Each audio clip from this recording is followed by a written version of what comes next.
Hello students, welcome back to the online classes. पहा, last 2 lectures मध्ये आपण आपला नवीन चॅप्टर जो स्टार्ट केला होता त्यावरती डिस्कशन करतोय. That is the motion in a plane. ठीक आहे. आणि त्यामध्ये आपण मोशनशी रिलेटेड असणारे पॅरामीटर स्टडी करायला स्टार्ट केलं होतं आणि सायमल्टेनियसली जिथं रिक्वायर्ड आहे तिथं आपण कॅल्क्युलस वरती सुद्धा डिस्कशन करत आहोत. ठीक आहे. सो कालच्या लेक्चरमध्ये आपण इम्पॉर्टंट पॅरामीटर जसं की ऍव्हरेज व्हेलॉसिटी आणि ऍव्हरेज स्पीड वरती डिस्कशन केलं होतं. ठीक आहे. We have discussed about the average velocity and average speed in a motion. Motion मध्ये ऍव्हरेज व्हेलॉसिटी आणि ऍव्हरेज स्पीड या काय कन्सेप्ट आहेत ते आपण स्टडी केलं होतं. सो ऍव्हरेज व्हेलॉसिटी आपण पाहिलं होतं की जे ऑब्जेक्टचं टोटल डिस्प्लेसमेंट असणार आहे x2 बार मायनस x1 बार, यालाच आपण डेल्टा x बार असंही लिहितो. तर या टोटल डिस्प्लेसमेंटला तेवढं डिस्प्लेसमेंट कव्हर करायला लागलेल्या टाइम इंटरवलनं आपण जेव्हा डिवाइड करतो तेव्हा आपल्याला ऍव्हरेज व्हेलॉसिटीची व्हॅल्यू मिळत असते. तेव्हा आपल्याला काय मिळतं? ऍव्हरेज व्हेलॉसिटीची व्हॅल्यू. ठीक आहे. सो ठीक आहे, average velocity that is the displacement divided by time required for that displacement. ठीक आहे. सो हे वेक्टर फॉर्म मध्ये मी लिहिले. It includes the total displacement upon time. Total time, total जे डिस्प्लेसमेंट झालंय आणि ते टोटल डिस्प्लेसमेंट होण्यासाठी लागलेला जो टोटल टाइम आहे त्यावरून आपण ऍव्हरेज व्हेलॉसिटी अशा प्रकारे कॅल्क्युलेट करतो. आणि तेच आपण ऍव्हरेज स्पीडचं जर कन्सिडर केलं. ठीक आहे. सो ऍव्हरेज स्पीड काय असणार आहे? व्हेलॉसिटी जसं डिस्प्लेसमेंट वरती असते तसं ऍव्हरेज स्पीड एक स्केलार क्वांटिटी, त्यामुळे याप्रमाणे ऍव्हरेज व्हेलॉसिटी प्रमाणे तिथं आपल्याला वेक्टर टर्म्स मध्ये विचार करण्याची आवश्यकता नाहीये. सो ऍव्हरेज स्पीड असते टोटल डिस्टन्स डिवायडेड बाय ते डिस्टन्स कव्हर करण्यासाठी लागलेला टोटल टाइम, यावरून मिळेल तुम्हाला ऍव्हरेज स्पीडची व्हॅल्यू. आणि जे डिस्प्लेसमेंट झालंय त्या डिस्प्लेसमेंटला त्या टाइम इंटरव्हलनं डिवाइड केलं तर व्हॅल्यू मिळेल ऍव्हरेज व्हेलॉसिटीची. पहा, हे x2 बार म्हणजे त्या ऑब्जेक्टच्या फायनल पोझिशनचा, सॉरी, ऑब्जेक्टची जी फायनल पोझिशन आहे त्यावेळेसचा पोझिशन वेक्टर आहे. x1 बार म्हणजे ऑब्जेक्टची जी इनिशियल पोझिशन आहे त्यावेळेसचा पोझिशन वेक्टर आहे. ऑब्जेक्टची फायनल पोझिशन आणि इनिशियल पोझिशन यांच्या पोझिशन वेक्टर मधला जो डिफरन्स आपण त्या ठिकाणी घेतलाय, that difference in the position vector gives the displacement of that object. आणि त्या डिस्प्लेसमेंटला आपण या टाइम इंटरव्हलनं जेव्हा डिवाइड करतो तेव्हा तुम्हाला ऍव्हरेज व्हेलॉसिटीची व्हॅल्यू मिळत असते. ठीक आहे. त्यानंतर आपण नेक्स्ट पॉइंट जो स्टार्ट केला होता that is the instantaneous speed and instantaneous velocity. Next point आपण जो स्टार्ट केला होता that is the instantaneous speed and instantaneous velocity. ठीक आहे.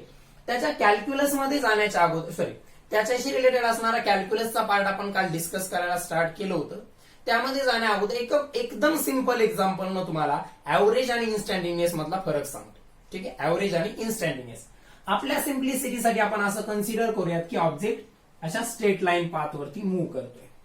आता या स्ट्रेट लाईन पाथ वरती ऑब्जेक्ट जेव्हा मूव्ह करतो तेव्हा त्याचा फायदा काय होतो की आपल्याला स्पीड आणि व्हेलॉसिटीला सेपरेट कन्सिडर करण्याची आवश्यकता नाहीये, कारण पाथ स्ट्रेट लाईन आहे.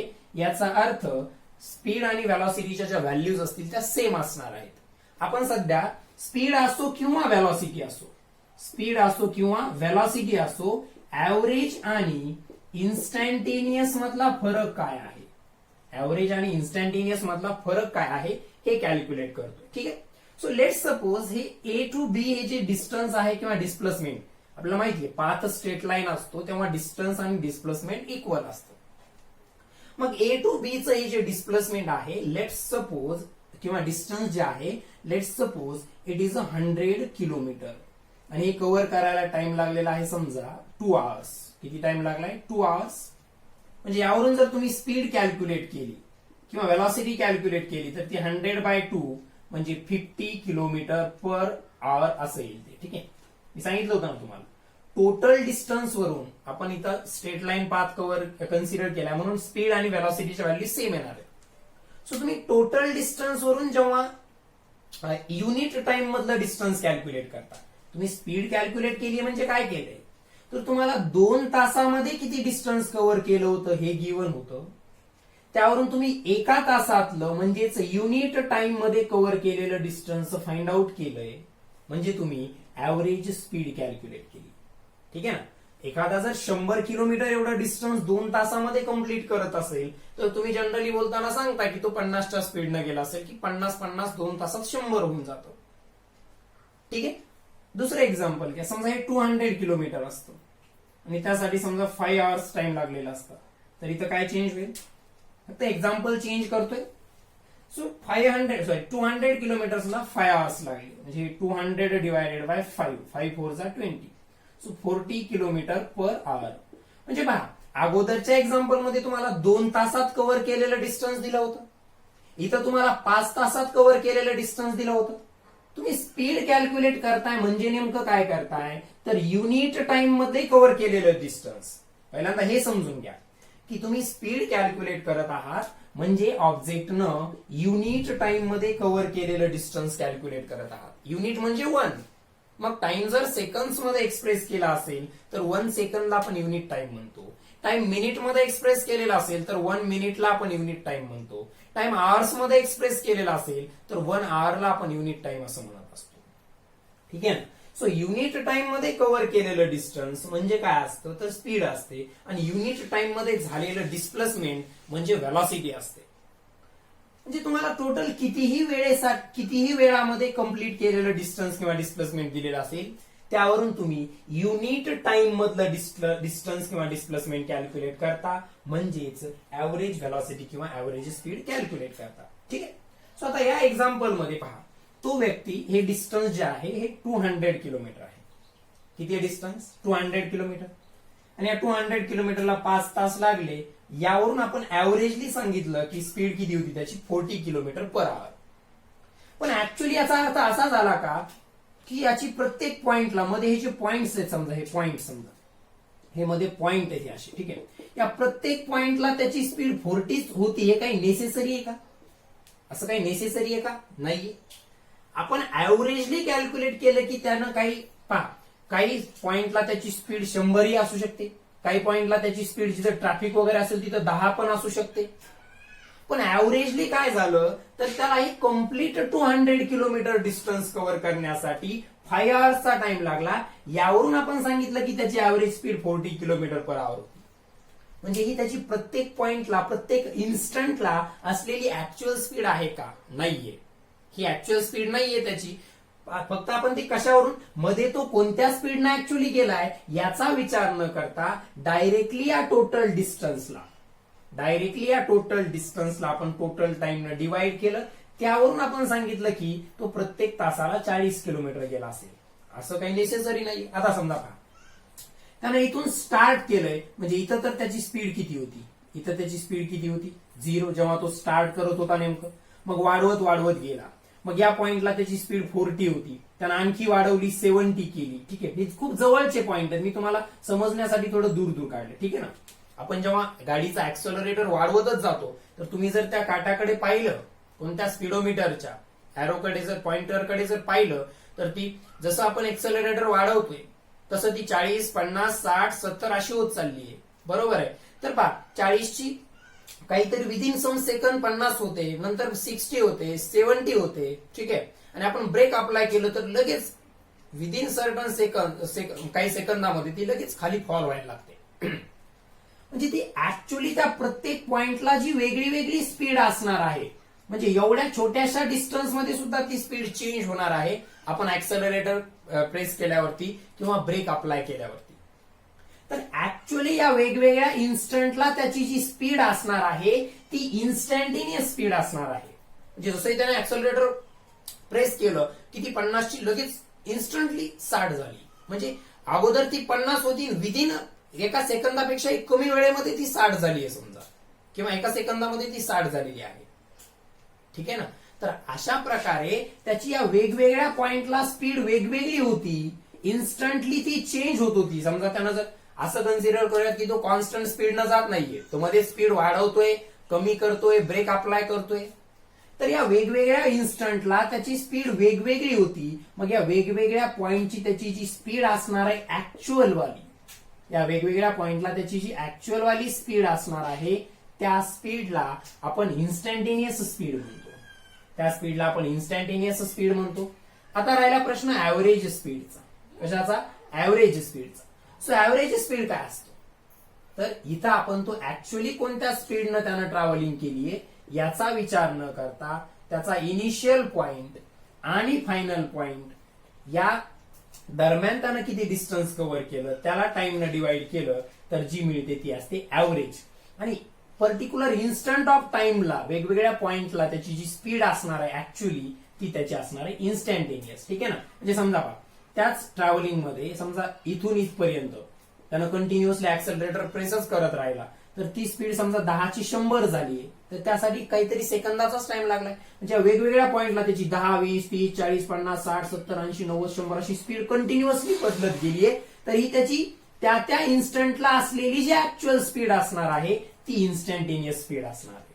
आणि टोटल डिस्टन्सला टोटल टाइमनं डिवाइड करून जी आपल्याला मिळते ती ऍव्हरेज स्पीड असते. आणि गिव्हन इन्स्टंट ऑफ टाइमला त्याच्या मोशनच्या दरम्यान प्रत्येक इन्स्टंट ऑफ टाइमला जर त्याची स्पीड बदलत असेल तर ती असते ती बदलणारी त्या पर्टिक्युलर इन्स्टंटला जी व्हॅल्यू असणार आहे. म्हणजे तो कंटिन्युअसली स्टार्टिंग केली की 0 पासून तो 100 पर्यंत स्पीड वाढवतोय तर या वेगवेगळ्या पॉइंटला वेगळी असणार आहे. तो पुढे पण चाललाय तशी त्याची स्पीड पण वाढत चालली आहे. म्हणजे इथं कुठेतरी त्याची 10 असणार आहे, इथे कुठेतरी 20, इथे कुठेतरी 30, इथे कुठेतरी 40, मग तेव्हाच ती 0ची 100 झाली. तर ही वेगवेगळ्या पॉइंटला असलेली जी स्पीड आहे त्याची त्या स्पीडला इन्स्टंटेनियस स्पीड म्हणायचं आणि व्हेलॉसिटीला इन्स्टंटेनियस व्हेलॉसिटी म्हणायचं. सो ऍक्च्युअली वेगवेगळ्या इन्स्टंट ऑफ टाइमला जी काही पर्टिक्युलर स्पीड किंवा व्हेलॉसिटी असते ती त्या ऑब्जेक्टची इन्स्टंटेनियस स्पीड किंवा व्हेलॉसिटी असते. आणि जे तुम्ही टोटल डिस्टन्स आणि टोटल टाइम वरून कॅल्क्युलेट करता ती ऍव्हरेज स्पीड आणि व्हेलॉसिटी असते. ओके, मग आता थोड्या याच्या मॅथमॅटिकल पार्ट कडे येऊया. आपण डिस्कस करत होतो ते म्हणजे इन्स्टंटेनियस. ठीक आहे, we are discussing about the instantaneous velocity. ठीक आहे, तुम्हाला त्याची कन्सेप्ट लक्षात आली असेल. गिव्हन इन्स्टंट ऑफ टाइमला याला एकदम शॉर्ट मध्ये सांगतो की गाडी स्टार्ट केल्यापासून समजा पहिल्या 10 सेकंदामध्ये त्यानं स्पीड 0ची 100 पर्यंत घेऊन गेला एक्सेलरेटरला प्रेस करून. तर त्या प्रत्येक सेकंदाला त्या सेकंदातल्या प्रत्येक मायन्यूट पार्टला सुद्धा त्याची स्पीड काय होत होती, चेंज होत होती. तर ती जी ऍक्च्युअल स्पीड होती त्या इन्स्टंटला असणारी ती इन्स्टंटेनियस झाली. आणि टोटल पाथ वरून आपण जी कॅल्क्युलेट करतो ती ऍव्हरेज असते. मग आपण इन्स्टंटेनियस व्हेलॉसिटीच्या मॅथमॅटिकल पार्ट वरती आलो होतो. तर मी तुम्हाला सांगितलं होतं हे delta x bar divided by delta t हे जे असतं हे काय असतं त्याची ऍव्हरेज व्हेलॉसिटी. या ऍव्हरेज व्हेलॉसिटीची आपण लिमिटिंग व्हॅल्यू घेतोय such that delta T tends to 0. म्हणजे पहा मी आता जे तुम्हाला एक्झाम्पल मध्ये सांगितलं की आपण जी इन्स्टंटेनियस स्पीड मोजतो ती खूप कमी टाइम इंटरव्हल साठी. म्हणजे हा डेल्टा टी कशाकडे चाललाय, 0 कडे चाललाय. ठीक आहे ना, पहा नुसतं एवढंच जेव्हा होतं delta x bar by delta T ही ऍव्हरेज व्हेलॉसिटी होती. तर या ऍव्हरेज व्हेलॉसिटीची तुम्ही लिमिटिंग व्हॅल्यू घेताय such that delta T tends to 0. म्हणजे मी जे सांगितलं होतं या प्रत्येक पॉइंटला सेकंदाच्याही काहीतरी पार्टला त्याची स्पीड वेगवेगळी असणार आहे, कंटिन्युअसली चेंज होणारी असणार आहे समजा. तर आपण त्याची अशी व्हेलॉसिटी फाइंड आउट करतोय त्याच्या ऍव्हरेज व्हेलॉसिटीची आपण लिमिटिंग व्हॅल्यू घेतोय such that delta T tends to 0. म्हणजे आपण ज्या टाइम इंटरव्हल साठी व्हेलॉसिटी कॅल्क्युलेट करतोय that time period is approaching to 0. Delta t आणि हा एरो 0 कडे चाललाय. डेल्टा टी टेन्स टू 0 आपण जे म्हणतोय दॅट इज आपण ज्या टाइम पिरियड साठी त्याची व्हेलॉसिटी त्या ठिकाणी मेजर करणार आहोत तो टाइम पिरियड अप्रोच करतोय 0ला. म्हणजे खूपच कमी टाइम इंटरव्हल साठीची ती त्याची व्हेलॉसिटी असणार आहे. आणि त्याला आपण मग लिहिणार dx by dt. So dx by dt is the derivative of x with respect to time किंवा change in x with respect to time such that, परंतु कसं delta t is tending to 0.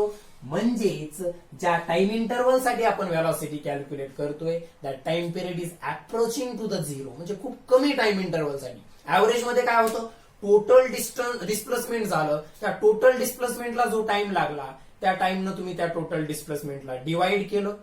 Total डिस्प्लेसमेंटला तेवढं displacement व्हायला लागलेल्या टाइमनं divide केलं तर average मिळाली.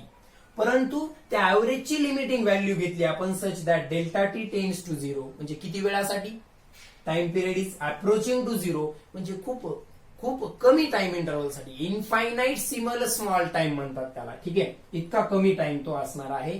त्यासाठीची घेतलेली व्हेलॉसिटीची व्हॅल्यू म्हणजे इन्स्टंटेनियस व्हेलॉसिटी असणार आहे, ज्याला dx बाय dt ने आपण डिनोट करतो. मग dx बाय dt म्हणजे काय? Derivative of x with respect to time. dx by dt म्हणजे काय? Derivative of x with respect to time. मग हे जे आहे हा पार्ट एवढा आपला, त्याला वेक्टर फॉर्म मध्ये लिहिलं तर ते इथे x बार आहे. सो dx बार बाय dt, तर ही झालं आपलं v इन्स्टंटेनियस बार म्हणजे वेक्टर फॉर्म मध्ये. ठीक आहे. मग तुम्हाला यासाठी याचा अर्थ काय पहा, इथं दोन व्हेरिएबल्स आहेत. आपण जे काल डिफरन्शियल कॅल्क्युलसचं डिस्कशन केलं होतं, तर डिफरन्शियल कॅल्क्युलस मध्ये सुद्धा आपण पाहिलं होतं. इथं आपण पर्टिक्युलरली दोन व्हेरिएबल कोणते, एक x आहे आणि एक t आहे. Here x is the function of time. x is the function of time म्हणजे टाइम नुसार x ची व्हॅल्यू चेंज होते. मग आपण डेल्टा x हा x मधला चेंज घेतला आणि डेल्टा t हा टाइम मधला चेंज घेतला, तर delta x by delta t हे असेल ऍव्हरेज व्हेलॉसिटी. आणि त्याची जेव्हा आपण लिमिटिंग व्हॅल्यू घेतो such that delta t tends to 0, आपल्याला dx बाय dt मिळतं. आणि dx बार बाय dt म्हणजे काय असतं, तर v इन्स्टंटेनियस असतं. काय असतं? v instantaneous.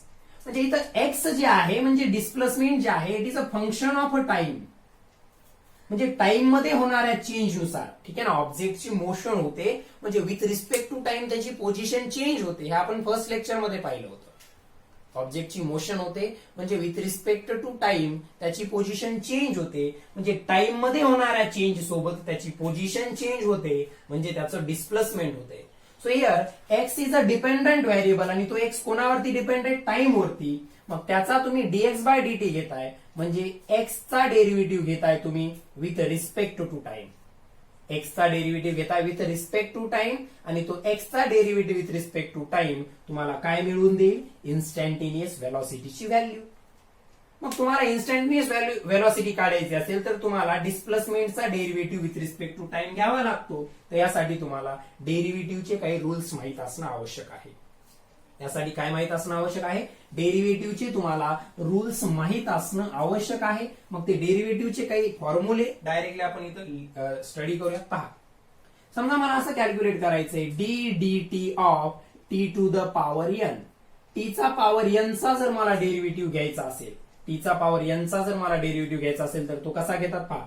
हा जो पॉवर मधला एन आहे तो समोर घ्यायचा, टी ऍज इट इज, आणि पॉवर 1 न कमी करायचा. फॉर एक्झाम्पल पहा, डी डी टी जसं पहा, जसं प्लस मायनस मल्टिप्लिकेशन डिव्हिजन हे मॅथमॅटिकल ऑपरेटर्स आहेत, तसंच हा डी डी टी जर व्हेरिएबल टी मध्ये असेल आपला, किंवा डी डी एक्स म्हणजे आपला एक्स मध्ये असेल, तर हा सुद्धा एक plus minus in multiplication divide सारखाच एक मॅथमॅटिकल ऑपरेटर आहे. याला डिफरन्शिएशन किंवा डेरिव्हेटिव्ह असं म्हणतात.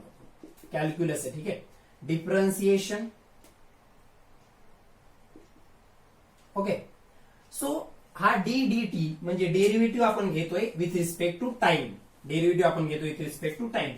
ते जर एक्सच्या टर्म्स मध्ये लिहायचं असेल तर d d x of x to the power n, म्हणजे हा एन पुढे येईल, एक्सचा पॉवर 1 न कमी होईल. फॉर एक्झाम्पल पहा, मी D D T of T चा क्यूब जर घेतलं म्हणजे मला टी च्या क्यूबचा डेरिव्हेटिव्ह घ्यायचा आहे, तर हा 3 समोर येईल.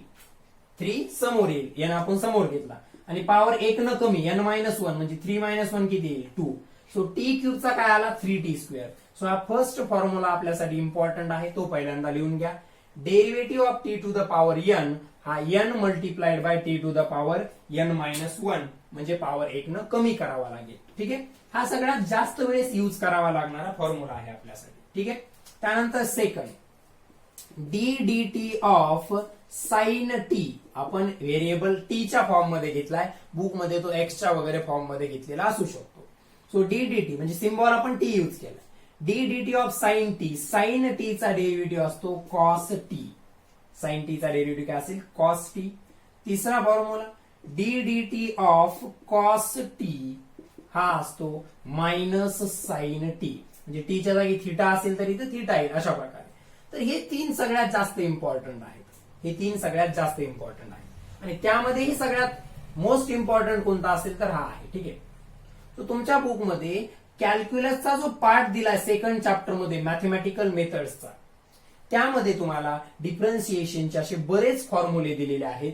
ते सध्या डायरेक्टली पाठ करून टाकायचे, कारण त्याची कन्सेप्ट आपल्याला जेवढी रिक्वायर्ड आहे ती मी घेतलेली आहे. कारण डेरिव्हेटिव्हच्या खूप डिटेलमध्ये गेलं तर तो एक मॅथमॅटिक्सचा कम्प्लीट चॅप्टर बनून जातो. ज्यांचं मॅथमॅटिक्स आहे, जे JEE वगैरे तयारी करताय इंजिनिअरिंग साईड, त्यांना ते 12th स्टँडर्डला मॅथमॅटिक्स मध्ये सेपरेट चॅप्टर आहे डेरिव्हेटिव्ह, तिथं शिकायला मिळेल. ज्यांचा जनरल ग्रुप आहे त्यांनाही ते शिकायला मिळेल. ज्यांचा फक्त बायोलॉजी ग्रुप आहे, मॅथ नाहीये, त्यांनी फक्त एवढंच लक्षात ठेवलं जेवढं मी सांगतोय तेवढंही तुमच्या नीटच्या फिजिक्ससाठी मोर दॅन सफिशियंट आहे. फक्त तुम्हाला काय करायचं, मी जे फॉर्म्युले इथं 3च लिहिले, तिथं आणखीन तुम्हाला टॅन, कॉट, कोसेकचे वगैरे फॉर्म्युले आहेत, तर ते इम्पॉर्टंट फॉर्म्युले पहिल्यांदा पाठ करून घ्या. ठीक आहे. पहिला फॉर्म्युला हा सगळ्यात इम्पॉर्टंट आहे डेरिव्हेटिव्ह घेताना. का घ्यायचा डेरिव्हेटिव्ह? कारण आपण आताच पाहिलं, आपल्याला इन्स्टंटेनियस व्हेलॉसिटी वगैरे कॅल्क्युलेट करायची असेल, इन्स्टंटेनियस स्पीड कॅल्क्युलेट करायची असेल, तर त्यासाठी आपण डेरिव्हेटिव्ह घेत असतो. ठीक आहे. सो डेरिव्हेटिव्हचा फर्स्ट फॉर्म्युला T⁴n हा काय असेल, n समोर घ्यायचा आणि पॉवर 1 न कमी करायचा. ठीक आहे.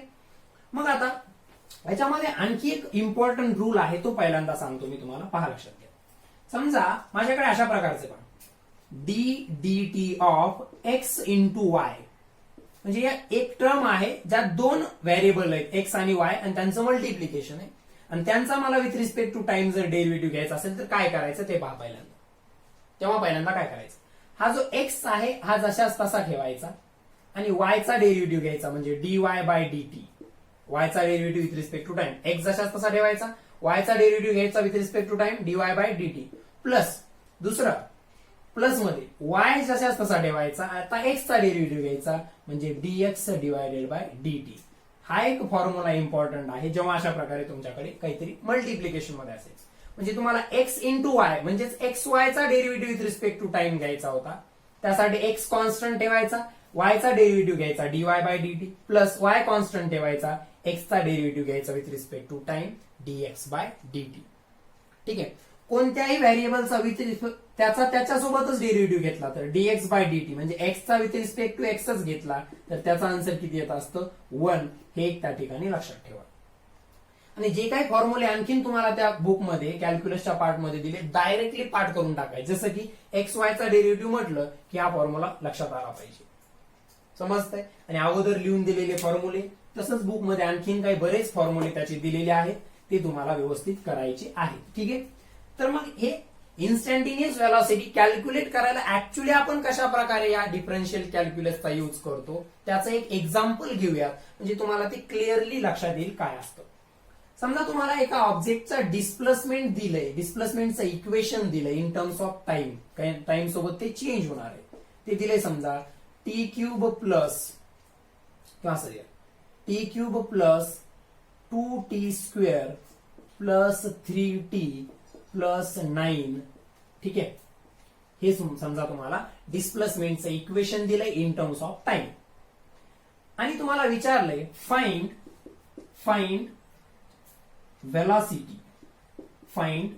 velocity at t equals to 3 second. म्हणजे पहा, इन्स्टंटेनियस व्हेलॉसिटी म्हणजे काय, प्रत्येक सेकंदाला व्हेलॉसिटीची व्हॅल्यू काय असणार आहे, वेगवेगळी असणार आहे. कारण पहा, तुम्ही जर टी ची व्हॅल्यू 1 ठेवली तर एक्स ची व्हॅल्यू वेगळी आहे, टी ची व्हॅल्यू 2 ठेवली म्हणजे displacement with respect to time काय होत चाललंय, बदलत चाललंय. जेव्हा displacement with respect to time बदलत असतं त्यावर आपण काय कॅल्क्युलेट करू शकतो, dx/dt न व्हेलॉसिटी कॅल्क्युलेट करू शकतो. आता चुकून काही जण काय करतात, ठीक आहे, t=3 सेकंदला व्हेलॉसिटी काढायची ना, मग टी च्या जागी 3 पुट करून आन्सर काढतात. परंतु तुम्ही जर या दिलेल्या इक्वेशन मध्ये, इथं एक इक्वेशन दिले तुम्हाला एक्सचं, x = t³ म्हणजे डिस्प्लेसमेंट, किंवा हे x म्हणजे पोझिशन ऑफ ऑब्जेक्ट आहे. x म्हणजे काय आहे, पोझिशन ऑफ एन ऑब्जेक्ट. ठीक आहे. सो ऑब्जेक्टची जी पोझिशन दिली आहे, position of an object is the function of time. Position of an object is the function of time. याचा अर्थ टाइम सोबत पोझिशन मध्ये चेंज होत जाणार आहे. मग तुम्ही डायरेक्टली 3 ची व्हॅल्यू इथं जर पुट केली तर तुम्हाला व्हेलॉसिटीची व्हॅल्यू मिळेल का, नाही मिळणार. ती फक्त पोझिशनची व्हॅल्यू मिळेल.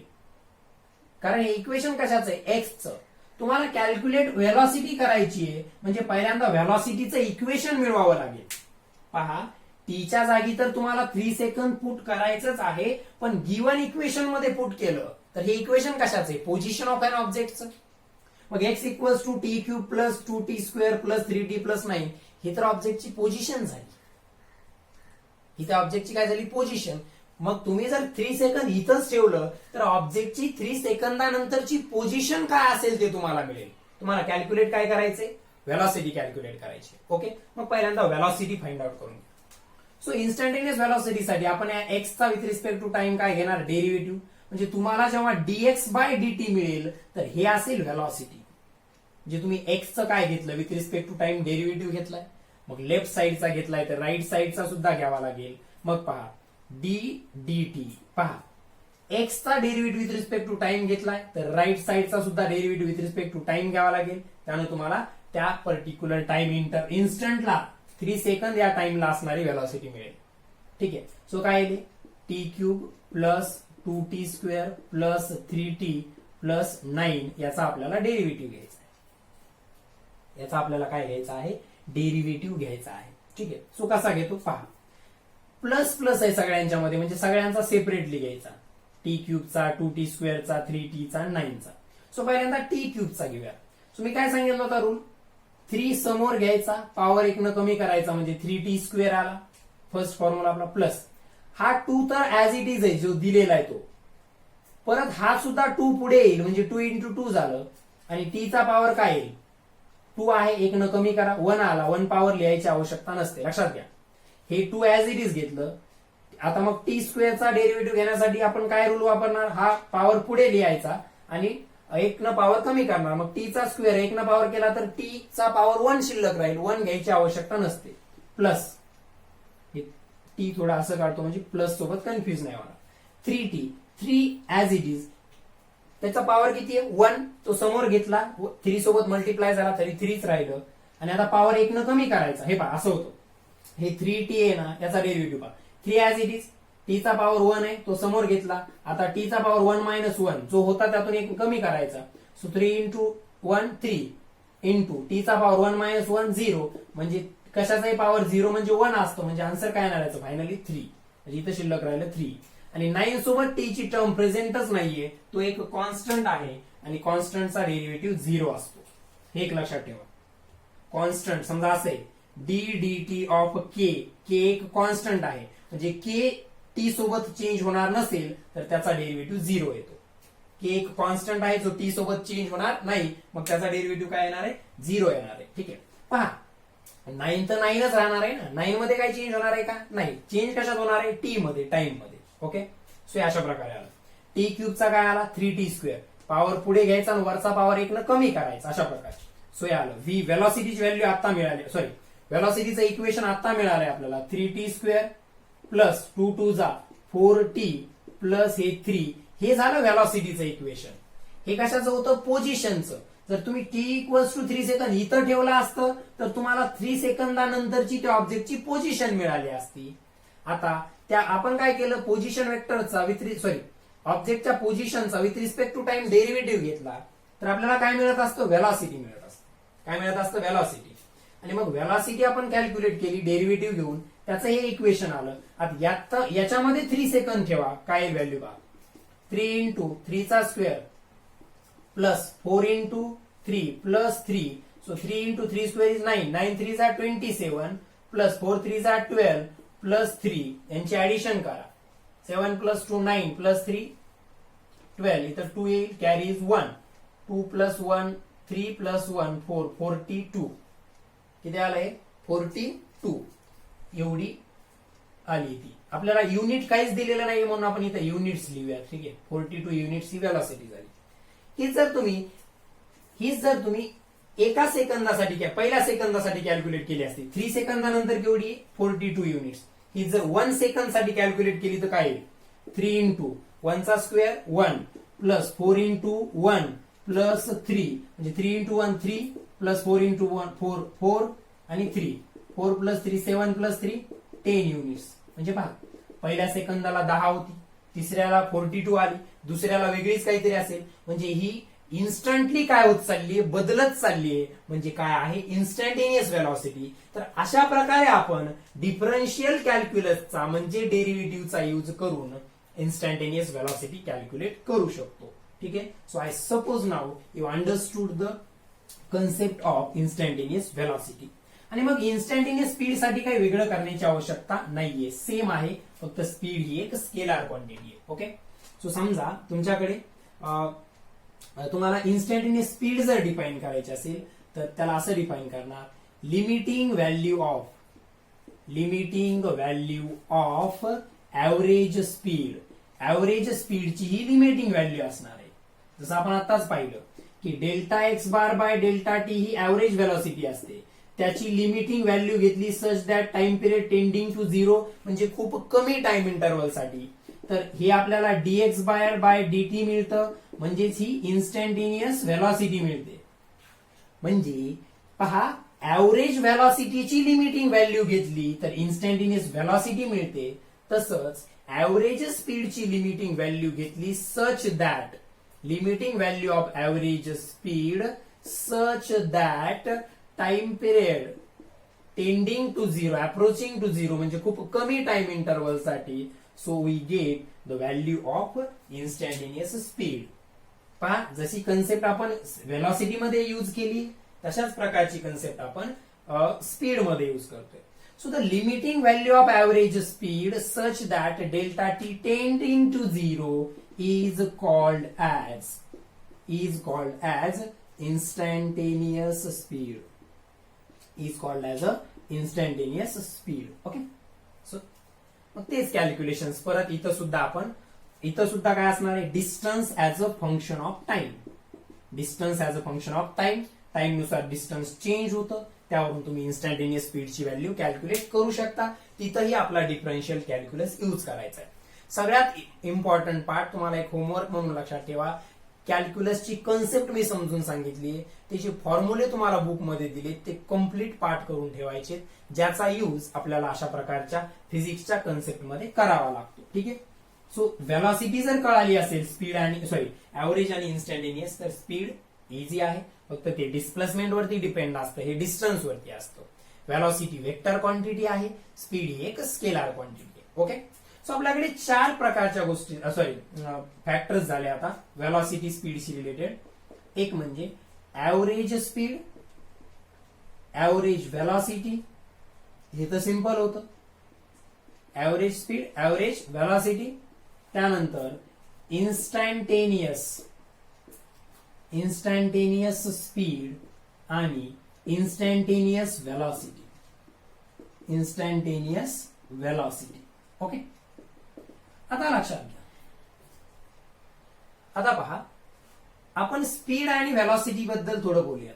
स्पीड आणि व्हेलॉसिटी एकदम सिंपल लँग्वेज मध्ये जर सांगायचं असेल तर हे कसं असतं, आता आपण त्याचं डिटेल डिस्कशन केलं, पण एकदम सिम्पली डिस्टन्स अपॉन टाइम, आणि हे काय असतं, डिस्प्लेसमेंट अपॉन टाइम. म्हणजे डिनॉमिनेटर तर सेमच आहे दोन्हीकडे, डिनॉमिनेटर तर काय आहे, सेमच आहे. आपण जे जनरली स्पीड आणि व्हेलॉसिटी बद्दल बोलतो ते ऍव्हरेज बद्दल बोलत असतो. म्हणजे टोटल डिस्टन्सला टोटल टाइमने डिवाइड केल्यावर जी स्पीड मिळते ती ऍव्हरेज स्पीड असते, टोटल डिस्प्लेसमेंटला टाइमने डिवाइड केल्यावर जी व्हेलॉसिटी मिळते ती ऍव्हरेज व्हेलॉसिटी असते. म्हणजे आपण ऍव्हरेज बद्दल जनरली बोलतो. मग मला सांगा, जर टोटल डिस्टन्स आणि डिस्प्लेसमेंट जर सेम असेल, टोटल डिस्टन्स आणि टोटल डिस्प्लेसमेंट जर सेम असेल तर स्पीड आणि व्हेलॉसिटी सुद्धा सारख्या असतील. म्हणजे कोणत्या, ऍव्हरेज. आणि आपल्याला माहितीये कधी असतं हे, फॉर स्ट्रेट लाईन पाथ. जर ऑब्जेक्टचा पाथ स्ट्रेट लाईन असेल, तर डिस्टन्स आणि डिस्प्लेसमेंट सेम असतं. तर डिस्टन्स आणि डिस्प्लेसमेंट सेम असतं म्हणजे ऍव्हरेज स्पीड आणि ऍव्हरेज व्हेलॉसिटी सेम असतील. तर मग पहिला पॉइंट आपल्याकडे आला, for straight line path average speed and average velocity are equal. ठीक आहे, फर्स्ट पॉइंट सिंपल आहे. ओके, आता पहा दुसरं, इन्स्टंटेनियस स्पीड आणि इन्स्टंटेनियस व्हेलॉसिटी कधी सेम असतील. तर पहा, ऑब्जेक्टचा पाथ असा आहे समजा, तर इन्स्टंटेनियस स्पीड म्हणजे काय, खूप शॉर्ट टाइम इंटरव्हल साठी, एवढ्याशासाठीची स्पीड जी आपण कॅल्क्युलेट केली ती. आणि इन्स्टंटेनियस व्हेलॉसिटी म्हणजे काय, ती पण एवढ्या पार्टसाठी. तर मला सांगा, एवढ्या शॉर्ट टाइम इंटरव्हल साठी म्हणजे delta t tends to zero साठी डिस्टन्स आणि डिस्प्लेसमेंट वेगवेगळे असतील का. पहा, भलेही या पाथचा जर तुम्ही विचार केला इथं ए पॉइंट आहे, इथं बी पॉइंट आहे. तर हा पाथ स्ट्रेट लाईन नसल्यामुळे डिस्टन्स वेगळं आलं, डिस्प्लेसमेंट वेगळं आलं. हे जे डॉटेड लाईन न दाखवलंय ते डिस्प्लेसमेंट आहे आणि हे जे कम्प्लीट कर्व दाखवलाय मी तो काय आहे, डिस्टन्स आहे. तर या एबी पाथ साठी इथं जो मी एबी पाथ दाखवलाय त्यासाठी हे करेक्ट आहे का, नाही. हे कशासाठी करेक्ट आहे, फक्त for a straight line path, म्हणजे ऑब्जेक्ट ऍक्च्युअलीच अशा पाथनं गेला ए पासून बी पर्यंत. ऑब्जेक्ट जर ऍक्च्युअली अशा पाथनं जर गेला तर डिस्टन्स ही हेच असतं, डिस्प्लेसमेंट ही हेच असतं, म्हणून ऍव्हरेज स्पीड आणि ऍव्हरेज व्हेलॉसिटी सेम येतात. परंतु मी डायग्राम मध्ये जो पाथ दाखवलाय तिथं ऍव्हरेज स्पीड आणि ऍव्हरेज व्हेलॉसिटी सारख्या असतील का, नाही. कारण हे झालं टोटल डिस्टन्स आणि हे झालं टोटल डिस्प्लेसमेंट, दोघं वेगवेगळे, म्हणजे ऍव्हरेज स्पीड आणि ऍव्हरेज व्हेलॉसिटी वेगवेगळ्या. इन्स्टंटेनियस बद्दल बोलूया. समजा एवढ्याच पार्ट साठी घेतलं डेल्टा टी टेन्स टू 0, तर मला सांगा या वेगवेगळ्या पॉइंट्सला डेल्टा टी टेन्स टू 0 एवढ्या कमी वेळेसाठी डिस्टन्स आणि डिस्प्लेसमेंट वेगवेगळे असतील का. तिथं सगळ्या पाथचा विचार करायचा नाही, एवढ्या छोट्याशा पोर्शनचा, म्हणजे डेल्टा टी टेन्स टू 0 म्हणजे खूप कमी टाइम इंटरव्हलचा विचार करतोय आपण इन्स्टंटेनियस मध्ये. मी ऑलरेडी तुम्हाला सांगितलंय इन्स्टंटेनियस स्पीड व्हेलॉसिटी मध्ये आपण टोटल पाथचा विचार करतो का, नाही. त्या इन्स्टंटला ऑब्जेक्टचं किती डिस्प्लेसमेंट किंवा डिस्टन्स कव्हर झालंय त्याचा विचार करतो. तर या एवढ्याशा कमीशा पाथसाठी म्हणजे डेल्टा टी टेन्स टू 0 साठी डिस्टन्स आणि डिस्प्लेसमेंट वेगवेगळे असू शकतात का, नाही. ऑब्व्हियसली. मला सांगा एवढ्याच पार्ट मध्ये डिस्टन्स वेगळं डिस्प्लेसमेंट वेगळं असं काही असणार आहे का, नाही. ते दोन्ही इक्वलच असणार आहेत. त्यामुळे आपल्याला आणखी एक पॉइंट या ठिकाणी मिळाला की पाथ कसाही असो, डेल्टा टी टेन्स टू 0 साठी जेव्हा आपण म्हणजेच डेल्टा टी टेन्स टू 0 साठी जेव्हा आपण स्पीड आणि व्हेलॉसिटी कॅल्क्युलेट करतो त्या कोणत्या असतात, इन्स्टंटेनियस. आणि ऑब्व्हियसली त्या कशा असणार आहेत, इक्वल असणार आहेत. पाथ कसाही असो तेवढ्या कमी टाइम इंटरव्हल साठी डिस्टन्स आणि डिस्प्लेसमेंट वेगवेगळं असू शकत नाही. म्हणजे पाथ कसाही असो, फॉर एनी पाथ, कसाही पाथ जरी असेल तरी instantaneous velocity and instantaneous speed are always equal. ठीक आहे. एकदम सिंपल डिस्क्रिप्शन आहे, कन्सेप्ट लक्षात आली असेल तर तुम्हाला कळेल ते. पहा, ऍव्हरेज स्पीड आणि ऍव्हरेज व्हेलॉसिटी इक्वल असण्यासाठी पाथ स्ट्रेट लाईन असावा लागतो.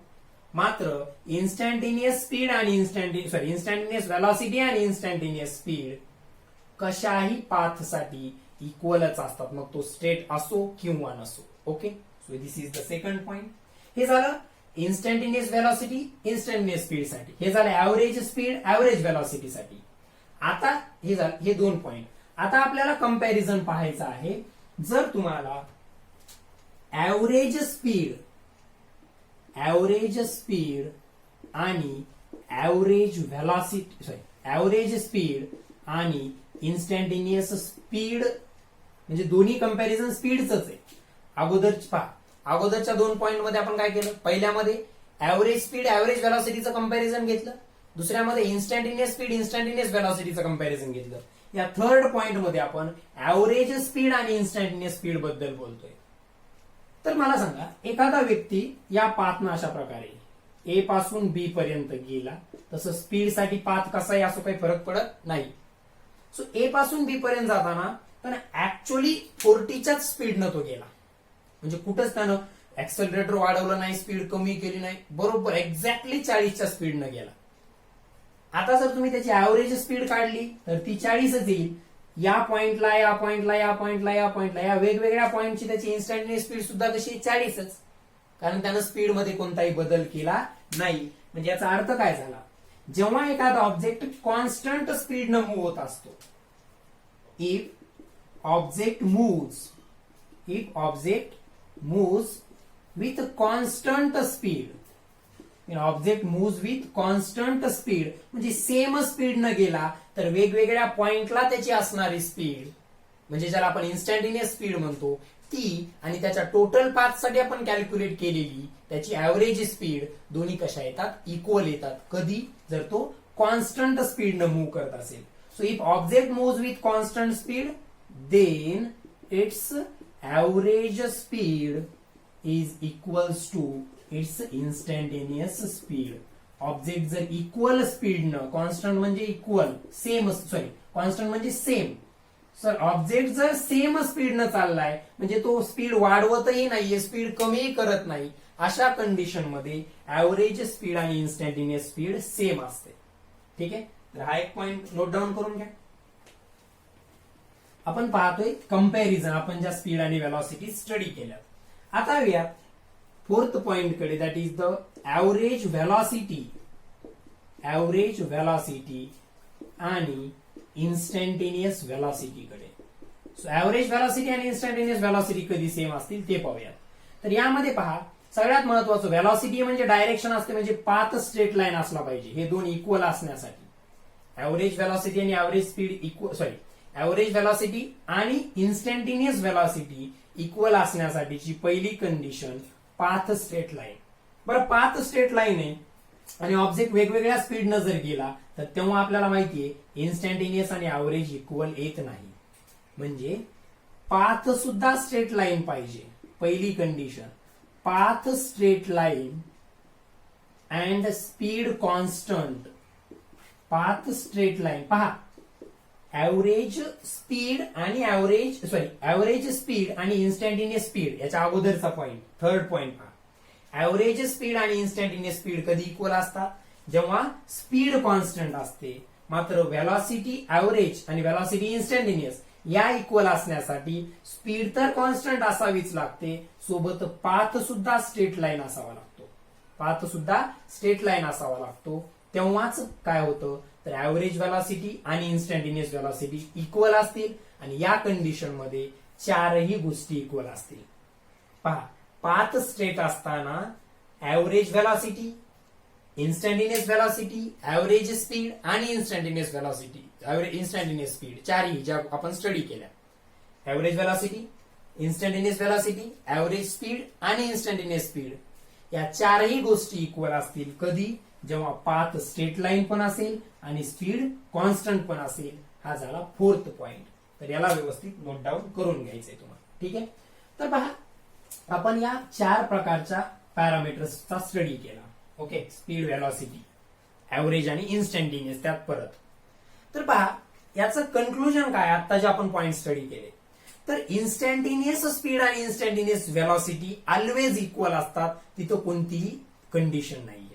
इन्स्टंटेनियस स्पीड आणि इन्स्टंटेनियस व्हेलॉसिटी या ऑलवेज इक्वल असतात, तिथं कोणतीही कंडिशन नाहीये. आता येऊयात ऍव्हरेज वरती. ऍव्हरेज व्हेलॉसिटी आणि ऍव्हरेज स्पीड कधी इक्वल असतात? जेव्हा पाथ स्ट्रेट लाईन असतो, एवढी एक कंडिशन तिथं लागेल. तिसरा पॉइंट, इन्स्टंटेनियस स्पीड आणि ऍव्हरेज स्पीड इक्वल असण्यासाठी पाथ कसाही असू द्या, तिथं स्पीड कॉन्स्टंट असावी लागते. आणि चौथा, ऍव्हरेज व्हेलॉसिटी आणि इन्स्टंटेनियस व्हेलॉसिटी इक्वल असण्यासाठी पाथ सुद्धा स्ट्रेट लाईन असावा लागतो आणि स्पीड सुद्धा कॉन्स्टंट असावी लागते. आणि या कंडिशन मध्ये या चारही पॅरामीटर्स इक्वल होऊन जातात. This is the conclusion. So I hope तुम्हाला आता स्पीड, व्हेलॉसिटी हे जे पार्ट होता, ज्याला आपण मागच्या लेक्चर पासूनच स्टार्ट केलं होतं, ज्यामध्ये थोडा कॅल्क्युलसचा सुद्धा पार्ट आला, याबद्दल तुम्हाला आता डिटेल लक्षात आला असेल. ठीक आहे, खूप चांगल्या प्रकारे आपण त्याला एक्सप्लेन करण्याचा प्रयत्न केला आहे. ठीक आहे, मी तुम्हाला डायग्राम सुद्धा शो केली होती. पहा, हे जे आपण पोझिशन वेक्टरची डायग्राम वगैरे दाखवून व्हेलॉसिटी एक्सप्लेन केली. स्पीडसाठी एवढे एक्सप्लेनेशनची आवश्यकता नसते. स्पीड स्केलार क्वांटिटी आहे. टोटल डिस्टन्सला टोटल टाइमला डिवाइड करा, ऍव्हरेज स्पीड मिळेल आणि त्याची लिमिटिंग व्हॅल्यू घ्या. For delta T tends to 0 तुम्हाला इन्स्टंटेनियस स्पीड मिळून जाईल. ओके, सो पहा परत एकदा, ही अशा प्रकारची आपली सिस्टीम होती. मी दोन पॉइंट्स घेतले, या दोन पॉइंट दरम्यान पाथ हा असा जरी घेतला तुम्ही, तर हा याचा पोझिशन वेक्टर झाला, हा याचा पोझिशन वेक्टर झाला, हा x1 बार, हा x2 बार. ओके, तर या कंडिशन मध्ये हे झालं डिस्प्लेसमेंट. सो त्याला आपण डेल्टा एक्स बार ने डिनोट केलं, तर ते x2 बार मायनस x1 बार आलं. इथं ऑब्जेक्ट होता टाइम t1 ला, तो इथं आहे टाइम t2 ला, म्हणजे डेल्टा टी ची व्हॅल्यू काय आली? t2 minus t1. तर हे जे आहे पहा, यावरून आपण व्ही बार कॅल्क्युलेट करू शकतो. कोणती? ऍव्हरेज. कसं काढणार? Delta x bar by delta T म्हणजेच x2 बार मायनस x1 बार, हे डिस्प्लेसमेंट पोझिशन वेक्टर मधला change, divided by t2 minus t1, हे झाला ऍव्हरेज. ठीक आहे, याची लिमिटिंग व्हॅल्यू घेतली डेल्टा टी टेन्स टू 0 साठी म्हणजे खूप कमी टाइम इंटरव्हल साठी त्याच्या मोशनच्या दरम्यानच्या at a given instant of time साठी तर ते येईल delta x bar by delta T चा limit delta T tends to 0 ते येईल डीएक्स बार बाय dt आणि ही असते v इन्स्टंटेनियस. सो ही झाली v ऍव्हरेज, ही v इन्स्टंटेनियस. ओके, तेच स्पीड साठी जर घेतलं तर वेक्टर फॉर्म मध्ये लिहायची गरज नाही, direct scalar delta x by delta T ही असेल v स्पीड, सॉरी ठीक आहे, v कोणती स्पीडला सुद्धा आपण v नच डिनोट करतो. So it is a v average, मात्र इथं बार लिहायचा नाही कारण ती स्केलर क्वांटिटी असते.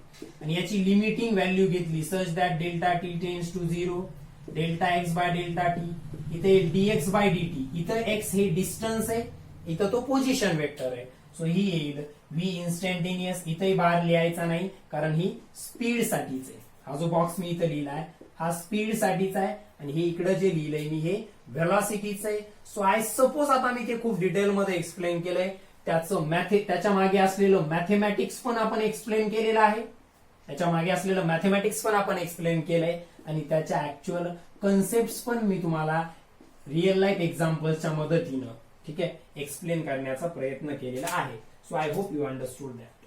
ठीक आहे, तर आपण मोशनला स्टार्ट केलं होतं, त्यामध्ये मोशन म्हणजे काय पाहिलं, त्यात वन डायमेन्शनल मोशन कशाला म्हणायचं ते पाहिलं, आणि त्याच्याशी रिलेटेड असणारे पॅरामीटर्स आपण स्टडी करत आहोत. त्यामध्ये आपण डिस्टन्स डिस्प्लेसमेंटचा डिटेलमध्ये स्टडी केला, स्पीड व्हेलॉसिटीचा सुद्धा आपण आता डिटेलमध्ये स्टडी केलाय. तर ऍक्सेलरेशनचा पार्ट आपण नेक्स्ट लेक्चरमध्ये स्टडी करूया. सो आजचं लेक्चर आपण इथंच कन्क्लूड करतोय. खूप इम्पॉर्टंट पार्ट आपला चालू आहे, त्यामुळे सगळ्यांनी व्यवस्थित लेक्चर पाहायचंय. उगाच लेक्चर पाहिलं, लेक्चर असतं 40 मिनिटाचं 5 मिनिटात सगळं संपवलं असं करायचं नाही. इम्पॉर्टंट पार्ट आपण डिस्कस करतोय, त्यामुळे ते कम्प्लिटली पाहायचं आहे. ठीक आहे, so I hope you understood all the concept I taught you in this 2 to 3 lectures of the motion in a plane. त्याचा नंतरचा पार्ट आपण येणाऱ्या लेक्चर्समध्ये असाच कंटिन्यू करणार आहोत. So study well, have a nice day and thank you.